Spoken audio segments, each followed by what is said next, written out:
أعوذ بالله من الشيطان الرجيم بسم الله الرحمن الرحيم إن الله وملائكته يصلون على النبي يا أيها الذين آمنوا صلوا عليه وسلموا تسليما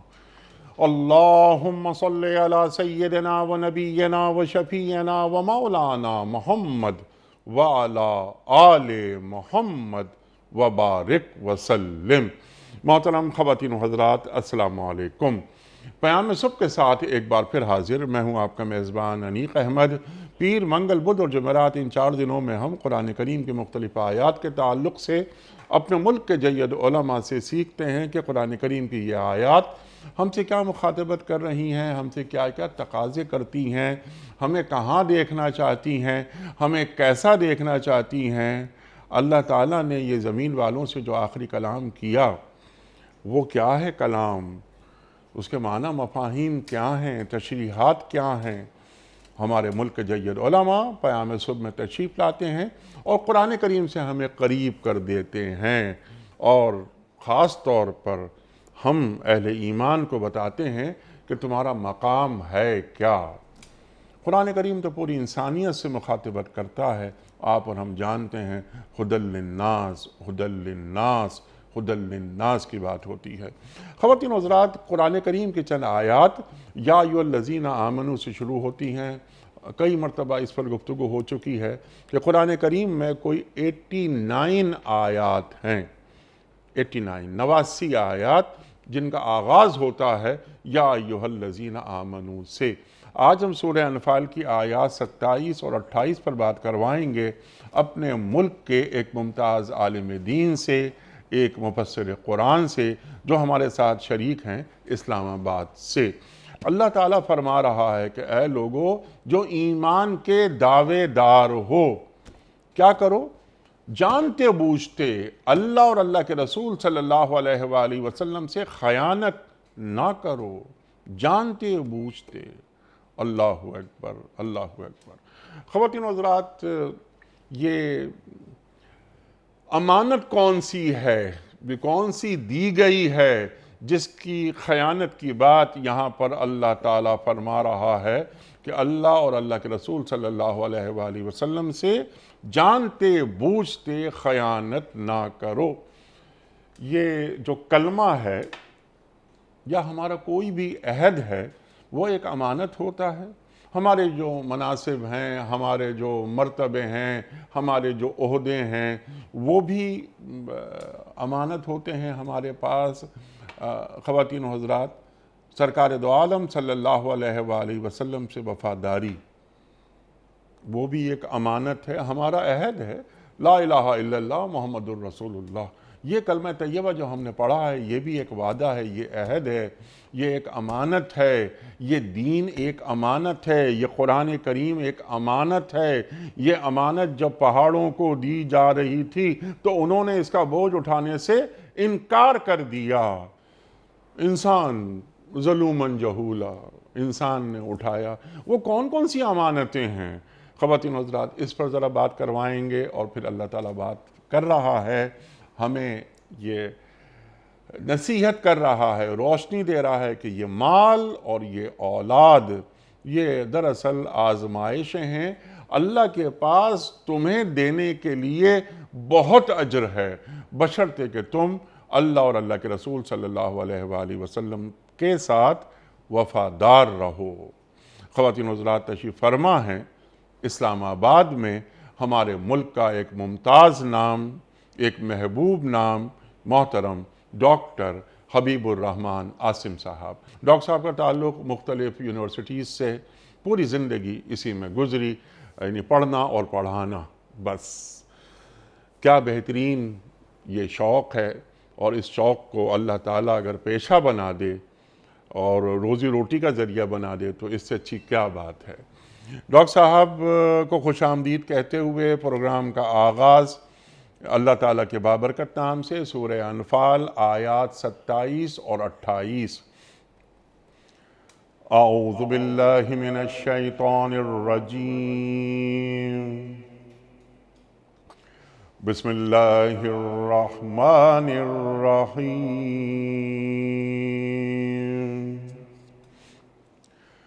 یا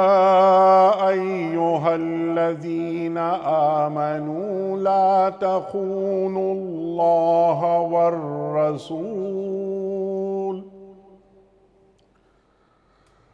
لا تخونوا اللہ والرسول وتخونوا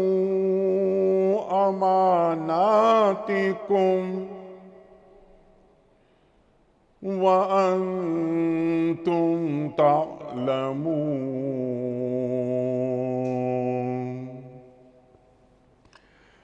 وَاعْلَمُوا أَنَّمَا أَمْوَالُكُمْ وَأَوْلَادُكُمْ فِتْنَةٌ وَأَنَّ اللَّهَ عِندَهُ أَجْرٌ عَظِيمٌ صدق اللہ العظیم۔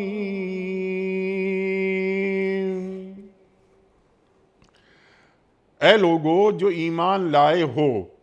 جانتے بوجھتے اللہ اور اس کے رسول صلی اللہ علیہ وآلہ وسلم کے ساتھ خیانت نہ کرو، اپنی امانتوں میں غداری کے مرتکب نہ ہو، اور جان رکھو کہ تمہارے مال اور تمہاری اولاد حقیقت میں سامان آزمائش ہیں، اور اللہ کے پاس اجر دینے کے لیے بہت کچھ ہے۔ صدق اللہ العظیم۔ خواتین و حضرات، محترم ڈاکٹر حبیب الرحمن عاصم صاحب کی خدمت میں رکھیں ہم پہلا سوال۔ اس سے قبل کل کے پوچھے گئے سوال کا درست جواب اور آج کا سوال آپ کی خدمت میں۔ کل کا سوال ہمارا یہ تھا کہ اعتکاف کا ذکر قرآن کریم کی کس صورت میں آیا ہے؟ درست جواب سورہ بقرہ میں۔ آج کا سوال نوٹ فرما لیجئے۔ اللہ تعالیٰ نے بنی اسرائیل پر کتنی مدت کے لیے فلسطین میں داخلہ حرام کر دیا تھا؟ 30 سال تک، 40 سال تک یا 50 سال تک؟ جو درست جواب آپ سمجھتے ہوں روانہ فرمائیے۔ ہمارے فون نمبرز ہیں 0092213452709۔ ہمارا دوسرا فون نمبر ہے 009221343009880۔ ہمارا ای میل ایڈریس ps@duniatv.tv، ہمارا SMS کا نمبر 3031، اور ہمارا واٹس ایپ کا نمبر ہے 009232182509194۔ ڈاکٹر صاحب ارشاد فرمائیے، یہ اہل ایمان سے کیا مخاطبت ہو رہی ہے کہ اے لوگو جو ایمان لائے ہو، جانتے بوجھتے اللہ اور اللہ کے رسول صلی اللہ علیہ وآلہ وسلم کے ساتھ خیانت نہ کرو۔ کیا بات کہی جا رہی ہے؟ ارشاد۔ بسم اللہ الرحمن الرحیم۔ شکریہ انیق بھائی، سب سے پہلے تو آپ ہمیں قرآن مجید سے قریب کرنے کے لیے اللہ تعالیٰ کی توفیق سے یہ مواقع فراہم کرتے ہیں۔ اللہ تعالیٰ آپ کی ہمت میں اور آپ کی صلاحیتوں میں اور آپ کی زندگی میں برکت عطا فرمائے، اور ہمیں بھی اس بات کی توفیق دے کہ یہ ہمارا دل جو دنیا کی آلائشوں سے ہر وقت بھرا رہتا ہے اور گردآلود ہوتا رہتا ہے، اور ہمارے دماغ میں جو بے شمار قسم کے الٹے سیدھے خیالات آتے رہتے ہیں، یہ ان کی طہارت کا اور ان کی پاکیزگی کا ایک ذریعہ بنتا ہے۔ اللہ ہمیں زیادہ سے زیادہ اس بات کا موقع دے۔ آمین۔ دوسرا، جو آپ نے گفتگو میں بالکل ابتدا ہی میں ایک بات فرمائی، جو قرآن مجید کی اس آیت کا پہلا لفظ ہے کہ یا ایھا الذین آمنوا، یعنی ایمان والوں سے جو اقرار کر چکے ہیں، جو کہہ رہے ہیں کہ ہم ایمان والے ہیں، ان سے اللہ رب العزت خطاب کر رہے ہیں۔ اس کا مطلب یہ ہوا کہ یہ جملہ ایک بالکل نادانی والا اور بے وقوفی والا جملہ ہے کہ جناب ہم مومن ہیں، ہمیں اس طرح کی نصیحتیں مت کرو، بس یہ معاملہ ہمارے اور ہمارے رب کے درمیان ہے۔ ایسا نہیں ہے کہ کسی شخص نے ایک بار کلمہ پڑھ لیا یا وہ یہ دعویٰ کرنے لگا کہ میں مومن ہو چکا، اور اس کے بعد اسے اللہ کی طرف سے اور اس کے رسول کی طرف سے کوئی بات نہ بتائی جائے۔ وجہ اس کی یہ بتائی گئی ہے قرآن و سنت میں، اور انسانی تاریخ یہ بتاتی ہے، ہمارے روز و شب اس کی طرف آگاہی ہمیں فراہم کرتے ہیں کہ کوئی بھی شخص سوائے وہ کہ جنہیں اللہ نے معصوم بنا دیا اور جنہیں معصوم رکھا ہوا ہے، وہ دنیا کی آلائشوں سے محفوظ نہیں رہ سکتا۔ دن رات جو دیکھتا ہے، جو سنتا ہے، جو کرتا ہے، اس میں شیاطین کی طرف سے ایسی بہت ساری اٹریکشنز ہوتی ہیں کہ آدمی نہ چاہتے ہوئے بھی اس کی طرف مائل ہو جاتا ہے۔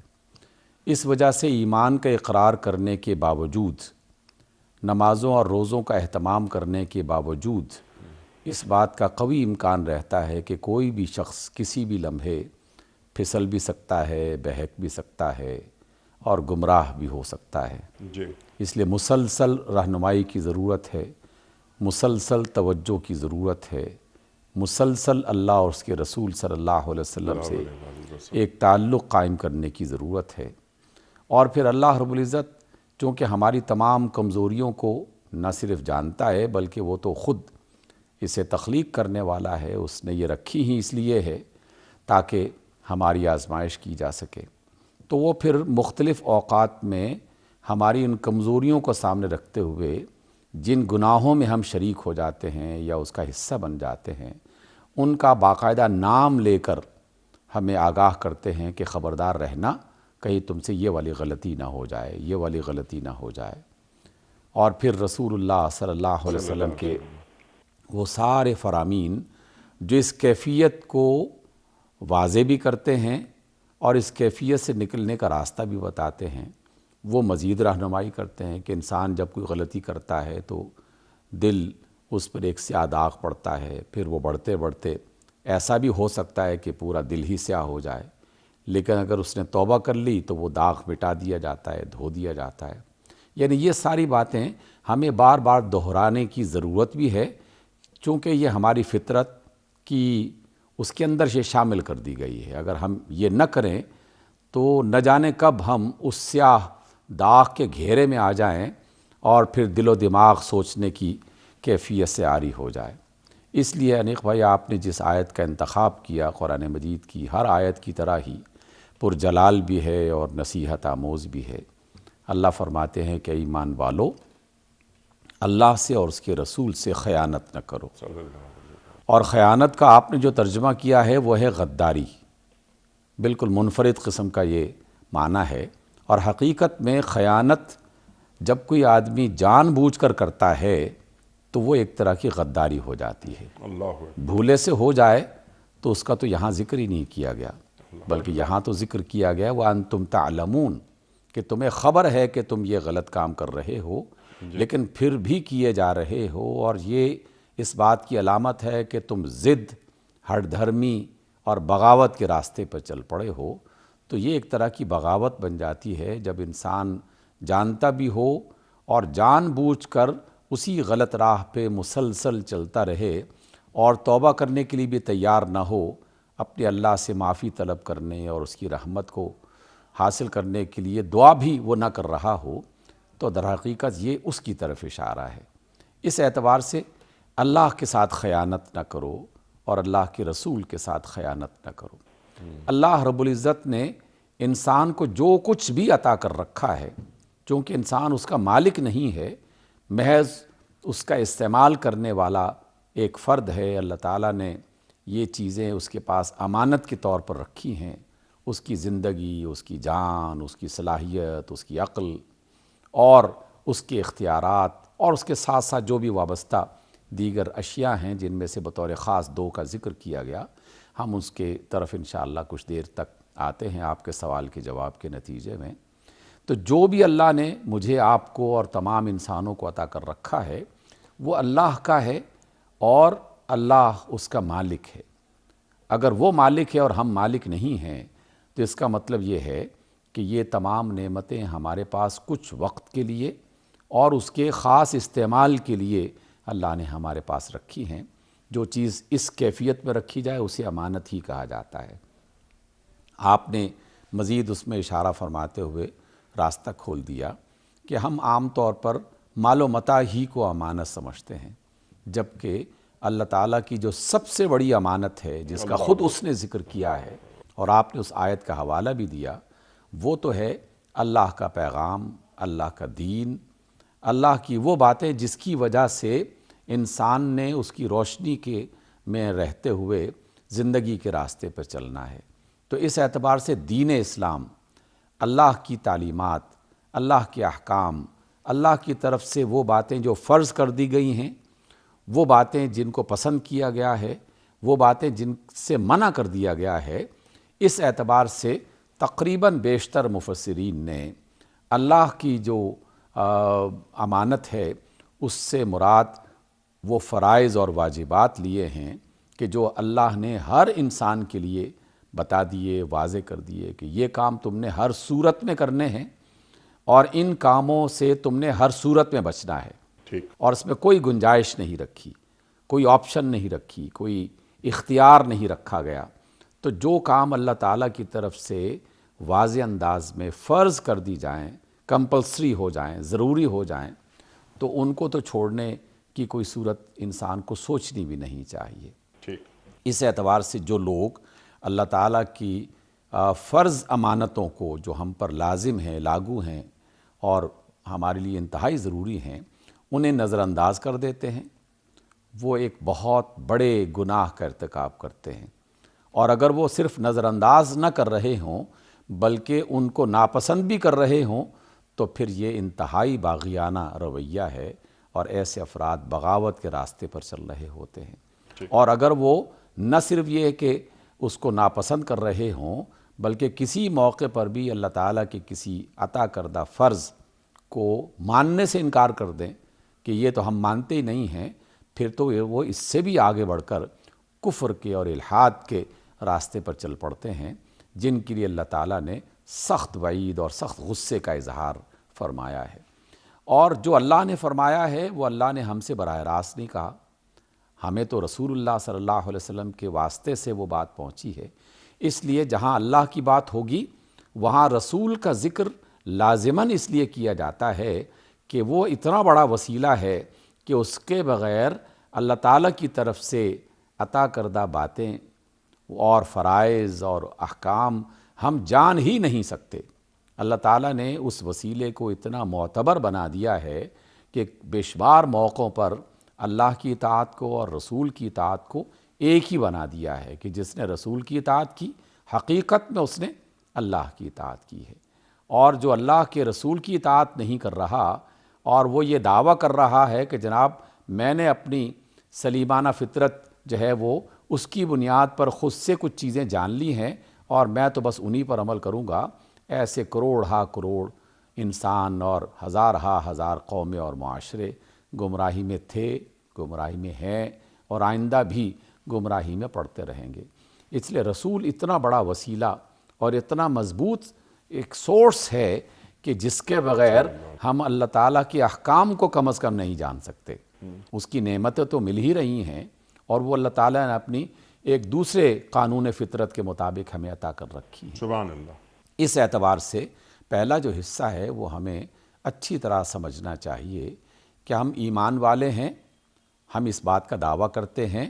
لیکن محض دعویٰ کرنے کے بعد اب آدمی مطمئن نہ ہو جائے کہ اب مجھے کسی اور چیز کی ضرورت نہیں ہے، اور یہ انتہائی جاہلانہ جملہ ہے کہ جناب بس مومن ہیں، آپ کو مزید پریشان نہیں ہونا چاہیے اور ہمارا ایمان ہم جانتے ہیں۔ اس لیے اللہ تعالیٰ نے ظاہر اور باطن ان دونوں کو یکجا کیا ہے۔ ان دونوں میں تفریق سابقہ قوموں نے کی اور برباد ہو گئیں، آج بھی کر رہے ہیں اور بربادی کی طرف جا رہے ہیں۔ اس اعتبار سے اللہ رب العزت نے پہلی بات یہ ارشاد فرمائی کہ ایمان والو اللہ اور اس کے رسول سے خیانت نہ کرو، یعنی اس سے بغاوت کے راستے پر نہ چلو۔ اور انتم تعلمون، وَأَنْتُمْ تَعْلَمُونَ، یہ دونوں کے ساتھ جوڑ دیا گیا ہے۔ اللہ اکبر۔ اور پھر دیکھیے تخونوا اماناتکم، اور اپنی امانتوں میں خیانت نہ کرو۔ جی، اس میں بھی سابقہ جو حصہ ہے اللہ سے اور اس کے رسول سے وابستگی کا، وہ ہمارے پاس جو امانتیں ہیں اس کے ساتھ بھی جوڑ دیا گیا ہے۔ سبحان اللہ۔ اور اس اعتبار سے وہ شخص جو اپنے بھائی کو نقصان پہنچاتا ہے، اس کی دی ہوئی نعمت میں اور اس کی خیانت میں سے، اس کی دی ہوئی اس میں امانت میں سے خیانت کرتے ہوئے، یا جس ادارے میں ہے اس ادارے کے ساتھ خیانت کرتے ہوئے، یا جس ملک میں ہے اس ملک کے ساتھ خیانت کرتے ہوئے، بلکہ ملک کے ساتھ غداری کرتے ہوئے، ملک کے ساتھ غداری کرتے ہوئے، تو یہ تعلق در حقیقت خود بخود اللہ کے ساتھ اور اس کے رسول کے ساتھ صلی اللہ علیہ وسلم، جڑ جاتا ہے۔ سبحان اللہ۔ میں اگر نماز میں خیانت کر رہا ہوں تو یہ تو بات سمجھ میں آ رہی ہے اور قرآن کی آیت واضح کر رہی ہے، لیکن اگر میں کسی کے مال میں خیانت کر رہا ہوں تو یہ بھی اللہ کے ساتھ اور اس کے رسول کے ساتھ ایک طرح کی خیانت ہے، کیونکہ اللہ نے حکم دیا ہے کہ خیانت نہ کرو، اور رسول اللہ صلی اللہ علیہ وسلم ہمیں یہ فرماتے ہیں، کتنا واضح جملہ، آپ بھی بارہا اس کو دہراتے ہیں اور ہمیں دہرانا چاہیے، بلکہ اسے زندگی کا حصہ بنانا چاہیے کہ لا ایمان لمن لا امانت لہ، اس کا ایمان ہی نہیں ہے۔ اللہ کے رسول نے بالکل واضح انداز میں فرما دیا کہ وہ شخص جو کہتا ہے کہ میں مومن ہوں اور پھر وہ دوسروں کے مال میں جو اس کے پاس موجود ہے اس میں خیانت کر رہا ہے، حکومت کے اس اختیار کو جو حکومت نے کسی فرد کے حوالے کر رکھا ہے اس میں خیانت کر رہا ہے، کسی ادارے کی ذمہ داری کی بنیاد پر جو اس نے کچھ ذمہ داریاں لے رکھی ہیں اور وہ اس میں خیانت کر رہا ہے، تو یہ ساری خیانتیں جو انسانوں کے ساتھ ہم کر رہے ہوتے ہیں، حقیقت میں یہ گھومتی گھماتی بالآخر اللہ اور اس کے رسول کے ساتھ جڑ جاتی ہیں۔ اس لیے اللہ کے ساتھ خیانت نہ کرو اور اللہ کے رسول کے ساتھ خیانت نہ کرو، اور خود اپنی امانتوں میں خیانت نہ کرو جو کسی بھی شکل میں تمہارے پاس موجود ہیں۔ سبحان اللہ، سبحان اللہ۔ ڈاکٹر صاحب جو بنیادی تصور ہے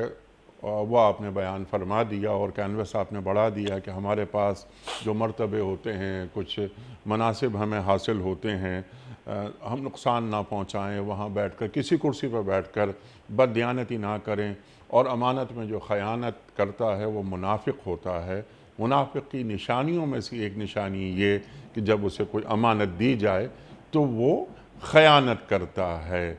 اطاعت کے حوالے سے ڈاکٹر صاحب سبحان اللہ، سبحان اللہ، ہم اللہ تعالیٰ کے احکام کو جان ہی نہیں سکتے جب تک کہ سرکار دو عالم صلی اللہ علیہ وآلہ وسلم کی اتباع اور اطاعت نہ کر لیں۔ اطیعوا اللہ و اطیعوا الرسول، اور من یطع الرسول فقد اطاع اللہ، جس نے رسول کی اطاعت کی اس نے اللہ کی اطاعت کی۔ ڈاکٹر صاحب اس سے پہلے کہ ہم یہاں دنیاوی مناصب پر آئیں، دنیاوی مراتب پر آئیں کہ ہمیں اللہ تعالیٰ نے کون کون سے عہدے مناصب دے دی ہیں اور اللہ تعالیٰ ہمیں ان کرسیوں پر کیسا دیکھنا چاہتا ہے کہ صدر ہو، وزیر اعظم ہو یا چیف جسٹس ہوں وغیرہ وغیرہ، ہم ایک بڑا عہد کرتے ہیں۔ آپ ہی کی بات کو ذرا جوڑتا ہوں کہ لا دین لمن لا عہد لہ، اللہ کے رسول صلی اللہ علیہ وآلہ وسلم فرما رہے ہیں، اور قرآن کریم کا فرما رہا ہے کہ وَأَوْفُوا بِالْعَهْدِ إِنَّ الْعَهْدَ كَانَ مَسْئُولًا۔ تو جو یہ عہد ہم کرتے ہیں، کیا لا الہ الا اللہ محمد الرسول اللہ ایک عہد نہیں ہے، ایک امانت نہیں ہے؟ کیا قرآن امانت نہیں ہے؟ تو ڈاکٹر صاحب یہ فرما دیجئے کہ یہ جو عہد ہیں، یہ جو امانتیں ہیں، ان میں جو خیانتیں ہم کر رہے ہیں جس کا بعض اوقات ہمیں شعور بھی نہیں ہوتا، اور یہاں تو وَأَنْتُمْ تَعْلَمُونَ کی بات ہو رہی ہے کہ تم جانتے بوجھتے، اگر خدا نہ خواستہ مجھے یہ معلوم ہو کہ یہ سود ہے، اور میں جانتے بوجھتے قرآن کریم پڑھتے ہوئے کہ فَإِن لَمْ تَفْعَلُوا فَأْذَنُوا بِحَرْبٍ مِّنَ اللَّهِ وَرَسُولِهِ کی بات ہو رہی ہو، میں پڑھ رہا ہوں کہ اللہ اور اللہ کے رسول صلی اللہ علیہ وآلہ وسلم کے ساتھ جنگ ہے، اگر میں سود کھاؤں یا کھلاؤں وغیرہ وغیرہ، یا اس میں تعاون کروں اس کام میں، یہ میرے رسول یہ فرما رہے ہیں، تو ایک رسول کا فرمان میرے لیے امانت ہے اور مجھ سے کچھ تقاضے کر رہا ہے۔ ہم سے کہاں کہاں خیانتیں ہو رہی ہیں، جانتے بوجھتے یا نادانی میں؟ ڈاکٹر صاحب انیق بھائی، کئی مقامات پر خیانتیں ہو رہی ہیں۔ جو بڑی بڑی خیانتیں ہیں ان کا ذکر کچھ تو ہوا، اور کچھ مزید اس میں سوچا بھی جا سکتا ہے، اور قرآن و سنت اس کی طرف رہنمائی کر رہے ہیں۔ اس میں سے آپ نے ایک ذکر کیا سود کا، اور اس طرح ہم مختلف بڑے بڑے کبیرہ گناہ جسے کہا جاتا ہے ان کا ذکر اپنی مجالس میں اور اپنی ملاقاتوں میں کرتے رہتے ہیں۔ لیکن آج کی اس ملاقات میں ہم ایک اور بات کی طرف بھی توجہ دلانا چاہتے ہیں جو آپ کے سوال کے نتیجے میں جواب کی صورت میں سامنے آتا ہے۔ دیکھیے ہم یہ بات تو سیکھ چکے قرآن و سنت کی روشنی میں، مفسرین اور علماء اور اللہ تعالیٰ کے جو نیک بندے ہیں ان کی وضاحتوں کی روشنی میں، کہ اللہ کے فرائض، اللہ تعالیٰ کی طرف سے احکام،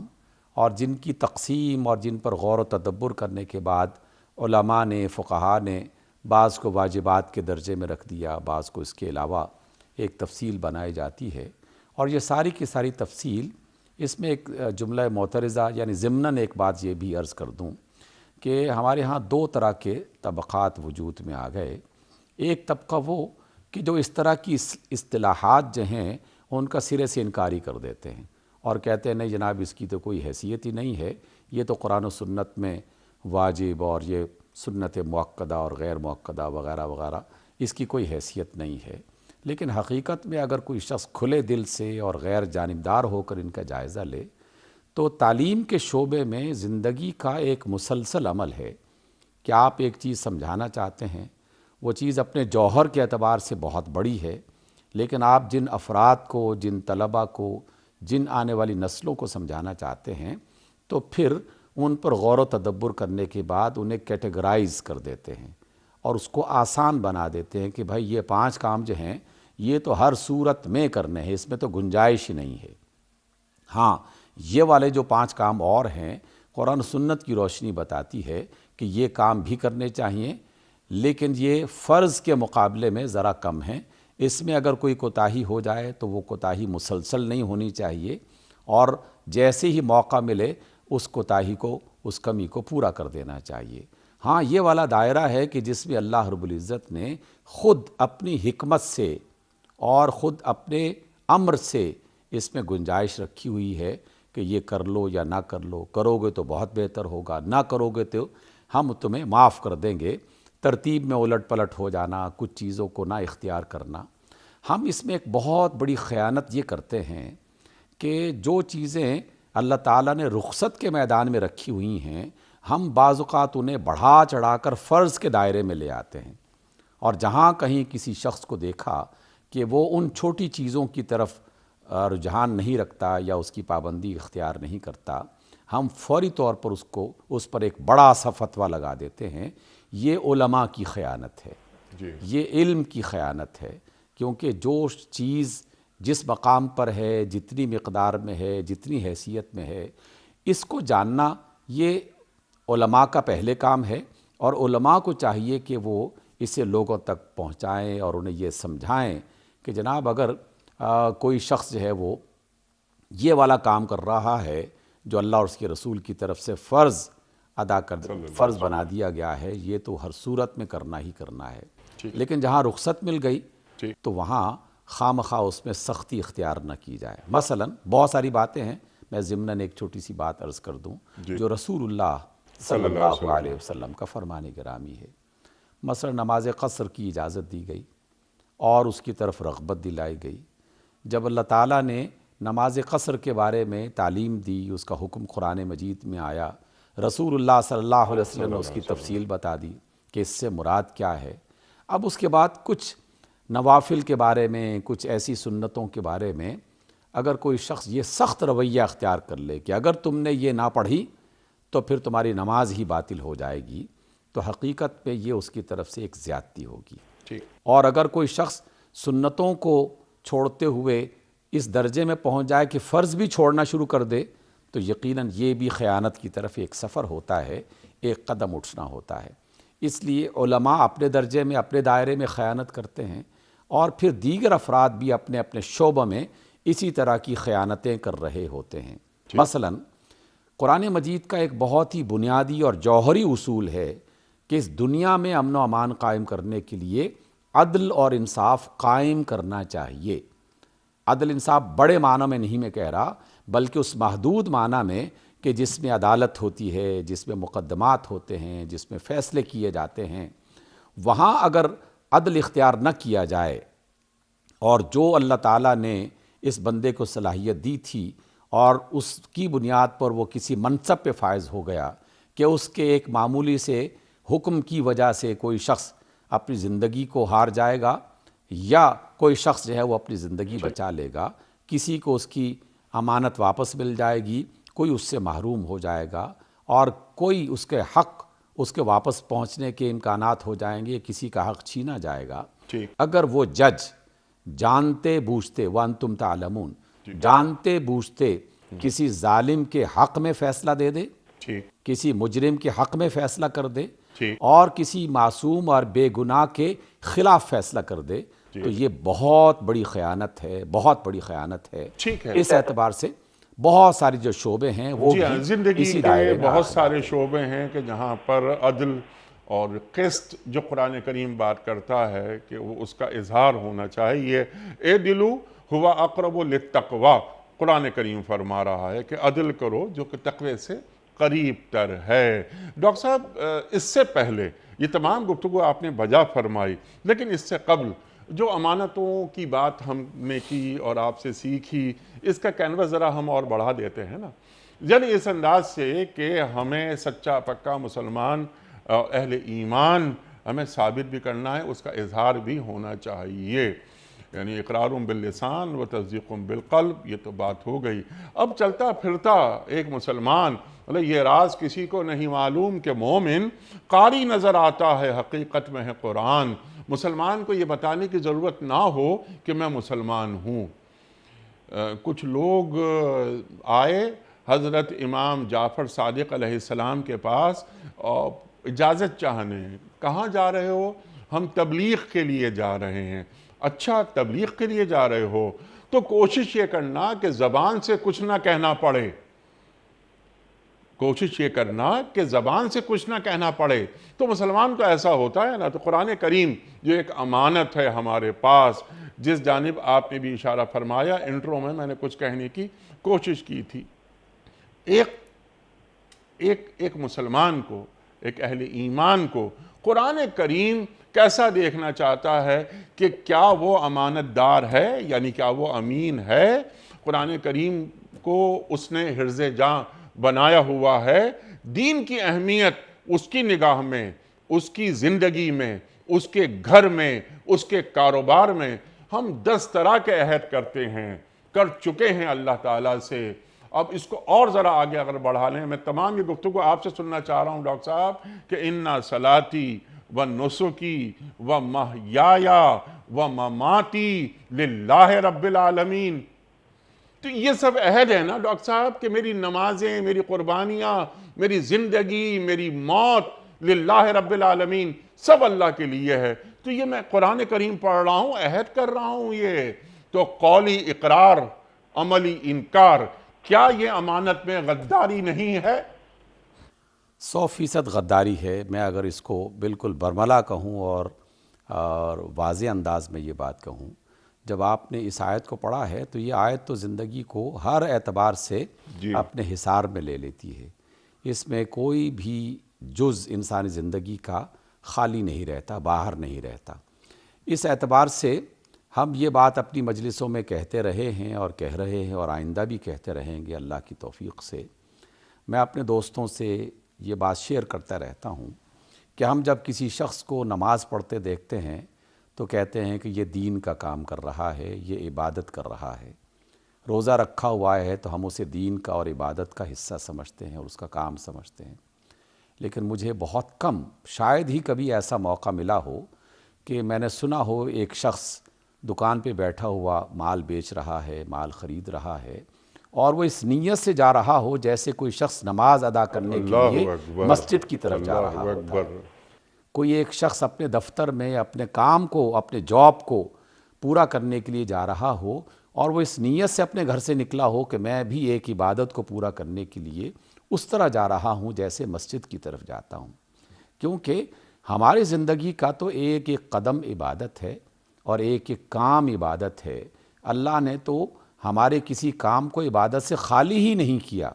یہ اس کا کرم اور اس کا احسان عظیم ہے کہ بس جو بھی میں کام کروں، اگر ذہن میں صرف یہ خیال آ گیا کہ میرے رب نے یوں کہا ہے اور اللہ کے رسول صلی اللہ علیہ وسلم نے اس کام کو اس طرح فرمایا تھا اور اس طرح کرنے کا حکم دیا تھا، بس اسی لمحے وہی کام عبادت پہ شامل ہو جائے گا۔ ایک بس کا ڈرائیور، ایک ٹرک کا ڈرائیور، ایک کسان بیج بونے والا، ایک تاجر جو ہے وہ امپورٹ کرنے والا اور ایکسپورٹ کرنے والا، ایک جج، ایک وکیل، جہاں جہاں جتنے جتنے شعبے ہیں، کتنا آسان کر دیا ہے اللہ تعالیٰ نے۔ جی ہاں۔ اور شیطان کی ایک بہت بڑی چال جو چلی اس نے ہمارے علماء کے دلوں میں، ہمارے دانشوروں کے ذہنوں میں یہ بات ڈال دی کہ دین ان 5 6 7 8 کاموں کا نام ہے، اس کے بعد تم فارغ ہو، اور اس کی بنیاد پر وہ خیانتوں پر خیانتیں کر رہا ہے، اور 4 5 کام کرنے کی صورت میں وہ مطمئن ہو گیا ہے کہ ہم نے امانت کا حق ادا کر دیا، جبکہ میرے بچے، میری بیوی، میرے گھر کے افراد، میرے ماں باپ، میرے عزیز و اقارب، میرے دوست احباب، میرا کام، یہ سب کا سب کیا اللہ تعالیٰ کی نعمتیں نہیں ہیں؟ اللہ اور کیا اللہ تعالیٰ نے یہ میرے ذمے جس دائرے میں اور جس درجے میں ہے اس کو نہیں رکھا ہوا؟ تو اس وجہ سے آپ نے جو امام جعفر الصادق علیہ السلام کا جو قول بیان کیا ہے، بڑا بلیغانہ جملہ ہے یہ کہ اپنی زبان سے مت کہو۔ لیکن اس کو میں مزید تھوڑا سا کھولنا چاہوں گا آپ کی اجازت سے، کہ جب امام صاحب یہ فرماتے ہیں تو اس سے اصل مراد تو یہی ہے کہ اپنے عمل سے لوگوں کو جو ہے وہ تم نے متاثر کرنا ہے، وہ آپ کو دیکھ کر مسلمان ہو جائیں، دیکھ کر پتہ چل جائے کہ اسلام اس طرح کا ہوتا ہے، مسلمان اس طرح کا ہوتا ہے۔ تو ایسا بھی نہیں ہے کہ اس میں استادوں کو اور علماء کو اور نصیحت کرنے والوں کو اور بات بتانے والوں کو روکا گیا ہے۔ حقیقت میں تو ہر جگہ وہ عمل اپنے دائرے میں پہچانا جائے گا۔ اگر ایک استاد اچھے طریقے سے پڑھا نہیں رہا، علم منتقل نہیں کر رہا، اس پہ جھوٹ سچ سب کچھ شامل کر رہا ہے، اس میں لالچ کا شکار ہو گیا ہے، اس میں اور بے شمار غلاظتیں شامل کر رہا ہے، تو بے شک بولتا رہے، اور بے شک اس کا بولنا ہی اس کا کام ہے، لیکن وہ اپنے اس بولنے میں بہت بڑی خیانت کر رہا ہے۔ اس کا ایک اور چھوٹا سا حصہ وہ یہ ہے کہ میں جس محلے میں رہتا ہوں، میرے محلے میں میری پہچان کیا ہے؟ ایک پہچان تو یہ ہے نا کہ یہ فلانا نام ہے، یہ فلانا ڈاکٹر ہے، یہ فلانا انجینئر ہے، یہ تعارف نہیں۔ ایک اور تعارف جو انسان ہونے کے ناطے سے اس محلے میں جاتا ہے۔ میں جس ادارے میں کام کرتا ہوں، اس کا ڈرائیور، اس کا چوکیدار، اس کا وائس چانسلر، اس ادارے کا سربراہ، اس ادارے میں میرا ایک کیا تعارف ہے؟ اگر تو اس ادارے میں میرا یہ تعارف ہے کہ یہ سچ بولنے والا، امانت اختیار کرنے والا، باصلاحیت آدمی ہے، یہ کام کرنا ہے تو اس سے رابطہ کرو، یہ کام کرنا ہے تو اس سے رابطہ کرو، تو اگر تو یہ تعارف ہے تو اللہ کا شکر ادا کریں کہ ہم نے امانتوں میں مقدور بھر جو ہے وہ اس کا خیال رکھا اور خیانت نہیں کی۔ لیکن اگر تعارف یہ ہو رہا ہے کہ اس بندے کے ساتھ کوئی معاملہ نہ کرنا، یہ بڑا چکری آدمی ہے، یہ بڑا جھوٹا آدمی ہے، اس کو کبھی کوئی پیسہ بھی نہ دینا، قرآن مجید نے کیسی وضاحت کے ساتھ یہ بات بتا دی۔ یہود اور نصارہ کے بارے میں بات کہی گئی کہ ان اہل کتاب میں سے کوئی شخص تو ایسا بھی ہے کہ اگر اسے 1 دینار بھی امانت کے طور پر دے دیا جائے تو وہ اسے لوٹا دے گا۔ لوگوں کو پتہ ہے کہ یہ دیانتدار آدمی ہے، اور دنیا میں واقعی ایسے لوگ موجود تھے اور ہیں جو غیر مسلم ہونے کے باوجود بھی اپنی یہ والی شہرت رکھا کرتے تھے، اور اب بھی رکھ رہے ہیں۔ میں اپنے آپ بھی بیشتر ممالک میں جاتے ہیں تو ہم بھی اب ان پروگراموں میں اس کا ذکر کرتے ہیں، مسلمانوں کو اور ہم اپنے معاشرے کے رہنے والوں کو یہ غیرت دلانے کے لیے کہ دیکھو یار، ہم دیکھتے ہیں کہ یہ فلاں چیز میڈ ان پاکستان ہے، یہ فلاں چیز میڈ ان انڈونیشیا ہے، تو فوراً یہ تبصرہ کیا جاتا ہے کہ یار اس سے بہتر کوئی چیز لے لو۔ اگر میڈ ان جاپان مل جائے تو زیادہ اچھا ہے، میڈ ان جرمنی مل جائے تو زیادہ اچھا ہے۔ اللہ تعالیٰ کس کی بنیاد پر عزت میں اضافہ کر رہا ہے؟ وہ تو نہ اللہ کو مانتے ہیں نہ اللہ کے رسول کو مانتے ہیں۔ اس امانت کی بنیاد پر جو انہوں نے اپنے پیشے کے ساتھ، اپنے کام کے ساتھ وابستہ کر رکھی ہے، یہ تو مسلمان کی پہچان ہونی چاہیے۔ اسی وجہ سے اللہ تعالیٰ نے مومنین کو مخاطب کرتے ہوئے یہ کہا کہ میرے بندو، مجھے اپنا رب ماننے والو، تمہیں اس امانت کا جو اللہ نے تمہیں عطا کر رکھی ہے، عقل کی صورت میں، زندگی کی صورت میں، صلاحیت کی صورت میں، اختیار کی صورت میں، کام کاج کی جو اللہ تعالیٰ نے تمہیں موقع دے رکھا ہے اس کی صورت میں، تم اس امانت کو اپنی پہچان بناؤ۔ سبحان اللہ۔ اگر یہ پہچان نہیں بن رہی تو پھر مومن کہلوانا یہ بالکل ایک بے معنی سی چیز ہے، بے معنی سی بات ہے کہ اور جب بھی جاؤ، جو بھی کام کرو، کوئی بھی تمہارا پیشہ ہو اس میں حلال اور حرام کے درمیان فرق ہمیشہ رکھو، خیر اور شر کے درمیان ایک حد فاصل ضرور ہو۔ یہ نہیں کہ تم مال کمانے میں یا اپنی اولاد کی پرورش میں حلال حرام تمام تقاضے بھول جاؤ ان کے۔ یہ اولاد اور یہ مال تمہارے لیے اصل میں آزمائشیں ہیں۔ تو ڈاکٹر صاحب یہاں پر فتنے کا لفظ آیا ہے، اور فتنے کے معنی جو ہم نے آپ سے سیکھے ہیں وہ آزمائش کے ہی ہیں۔ پھر اللہ تعالیٰ فوراً فرما رہا ہے کہ تم کیوں کرتے ہو یہ سب چیزیں، یعنی حل من مزید، حل من مزید، الہاکم التکاثر حتی زرتم المقابر، اللہ اکبر اللہ اکبر، یہ مال بس یہ آتا رہے اور کسی بھی طریقے سے بڑھتا رہے، کوئی تمیز نہیں ہے کہ یہ حلال مال ہے یا حرام مال ہے۔ دیکھو اللہ کے یہاں دینے کو اجر بہت ہے، بشرطے کہ تم اللہ اور اللہ کے رسول سے وفادار رہو صلی اللہ علیہ وآلہ وسلم۔ یہاں اللہ کیا فرما رہا ہے اگلی آیت میں؟ دیکھیے انیک بھائی، پہلی آیت کے فوراً بعد جو اگلی آیت ہے یقیناً وہ اس سے کٹی ہوئی نہیں ہے، جی ہاں، وہ اس کے ساتھ جڑی ہوئی ہے۔ اس اعتبار سے اگر ہم اس کا جائزہ لیں تو انسانی زندگی گواہی دیتی ہے، قرآن مجید اس کی بے شمار گواہیاں سابقہ قوموں کے حوالے سے فراہم کرتا ہے کہ امانتوں میں خیانت اس کا بہت بڑا سبب جو ہوتا ہے وہ یہ دو ہیں، ایک اولاد اور ایک مال کی محبت۔ مال کی محبت میں انسان خیانتیں کرنا شروع کر دیتا ہے، اور بعض اوقات اولاد کی محبت میں ان کے مطالبات جائز ہوں یا ناجائز پورا کرنے کے لیے وہ ان امانتوں میں خیانت کرنے لگتا ہے۔ ان دونوں کو بنیاد بنا کر اللہ رب العزت نے خصوصی طور پر توجہ دلائی ہے کہ جو لوگ اپنے مال کے لیے صحیح راستہ اختیار نہیں کرتے، مال کمانے کے لیے اور مال خرچ کرنے کے لیے دونوں کے حوالے سے جو لوگ اس کا لحاظ نہیں کرتے، حقیقت میں وہ اس فتنے میں مبتلا ہو گئے اور وہ اس امتحان میں ناکام ہو گئے۔ ہم آئے دن اپنے معاشروں میں اور اپنے آس پاس کے محلوں میں دیکھتے رہتے ہیں، اپنے محلوں میں خاندان کے اندر بھی ایسے دیکھتے رہتے ہیں کہ ایک وہ شخص ہے جو غلط طریقے سے مال کما رہا ہے، لیکن ایک وہ فرد بھی ہمیں دکھائی دیتا ہے کہ جو بظاہر ہمیں اس کے بارے میں علم نہیں، لیکن بظاہر ایسا لگتا ہے کہ اس نے جائز طریقے سے مال کمایا، لیکن جب اس کے خرچ کی باری آتی ہے تو پھر وہ اس میں بے شمار قسم کی غلطیاں کر رہا ہوتا ہے، اور وہ کہیں فخر اور تکبر کا شکار ہو رہا ہوتا ہے، کہیں وہ اسراف کا مظاہرہ کر رہا ہوتا ہے، کہیں وہ تبذیر یعنی غلط راہوں کے پر بھی مال لگانا شروع کر دیتا ہے۔ تو اس اعتبار سے تو خیانتیں تو وہ بھی کر رہا ہے۔ تو ہم مال کے دونوں حصوں کو اپنے سامنے رکھیں کہ یہ مال جو میں کما رہا ہوں اس کو بھی میں نے غلط راستے سے نہیں کمانا، اور اگر کوئی مال میرے پاس موجود ہے صحیح طریقوں سے میں نے کمایا ہے